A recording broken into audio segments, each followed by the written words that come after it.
Watch this video, sweeties. You think it's some kind of suicide game? No, it's just the way mochi is made, and sadly there are people who lost their hands because of this. Japanese people love mochi so much so that at least one person died from mochi suffocation every year. In this video, I'll go over all types of mochi and give you yummy geisha tips, so watch till the end. Welcome back to Geisha Talks Food channel, you fantastic people. I'm Uchiyama, aka Hoodie Geisha. I bring to you every single dish and cuisine in Japan, so make sure to hit that like button and subscribe. I'm also working on a low-calorie, low-carb, and completely satisfying miso soup meal based on secret Zen monk's recipe. So when it's ready, I'll put that link in the description box below, along with other useful links like websites to get Japanese snacks overseas. Fluffy like my chubby cheeks, chewy in texture and filled with tasty filling. Yes, this is mochi. Did anyone say my skin is smooth and soft like mochi? Don't do that. That's not a compliment. Jokes aside, many people have tried mochi or mochi ice cream and curious about it, so let's talk about it today.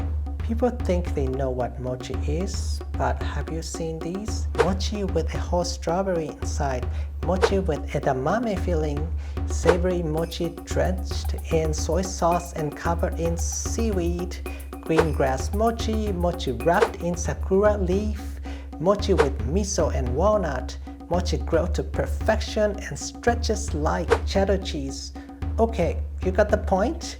The point is mochi in Japan is like cake in the West. It's not one fixed thing. Cake can be chocolate cake, cheesecake, with or without fruits or icing. It can be anything, and depending on the type, it tastes completely different. You can think about mochi the same way. So what is mochi then? There's a common feature. The dough or the skin is made of sticky glutinous rice or mochi gome, and there is often filling inside. This is not to be confused with dango, which uses the same rice but in a powder form and is covered with sauce instead of having a filling. You can say that's a cousin of mochi. There's also Daiheku, which is mochi but with a thinner skin. The most standard mochi comes with red bean paste inside. There are two major types of red bean paste. You should remember this: tsubuan and koshian. The only difference between the two is tsubuan is not finely ground and you can feel some bean chunks in the paste, while koshian is finely ground, so it's very smooth. It's like orange juice with or without pulp. Same idea. And I have to tell you one more thing.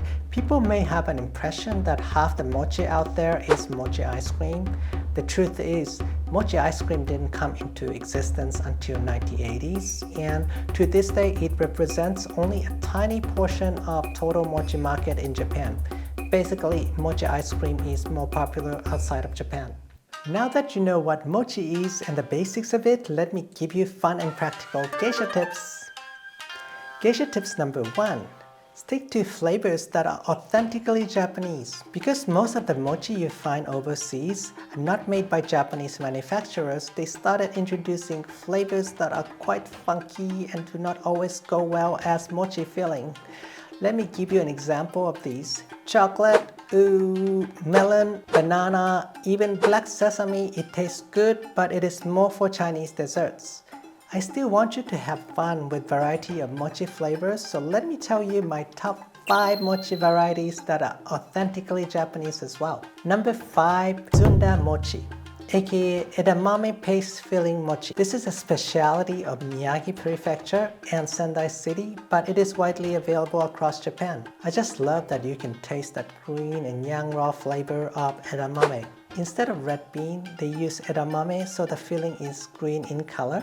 But don't confuse this with green beans used in Chinese desserts. They are mung bean based, but here it is edamame based. I'll be making an edamame video soon and I'll put the link in the description box below.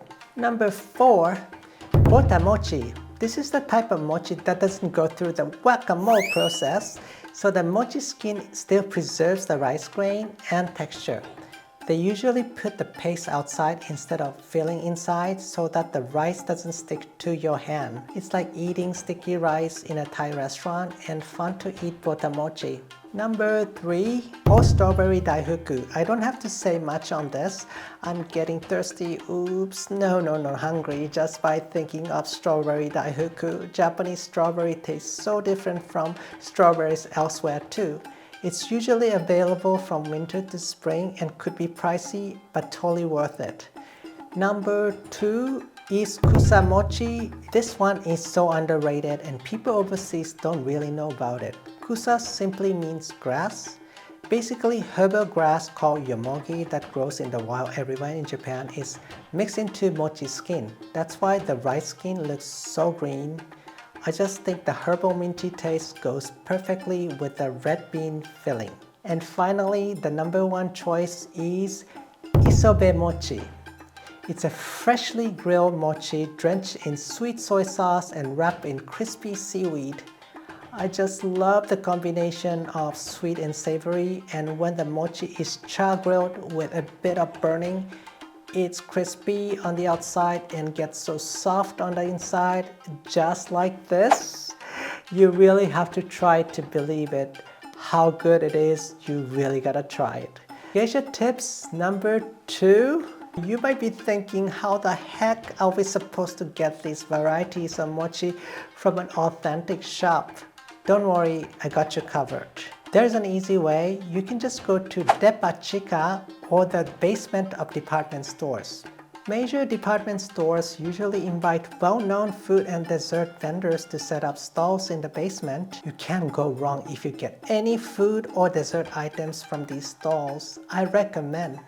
The only exception is Isobe Mochi, which is the number 1 mochi I recommended. Since the mochi needs to be freshly char-grilled, you probably need to go to outdoor stores or shops near temples like in Asakusa. And the last geisha tip, you really got to eat mochi with green tea to get the full mochi experience. Mochi is very sweet because it is designed to be eaten with a cup of green tea. If you eat mochi alone, it is just too sweet. Plus, green tea enhances the umami of mochi and its filling. So, cup of green tea.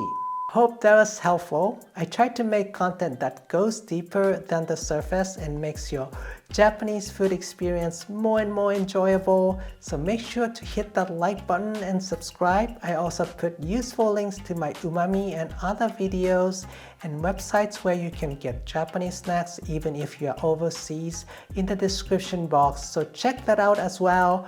Till next time, bye bye, sayonara.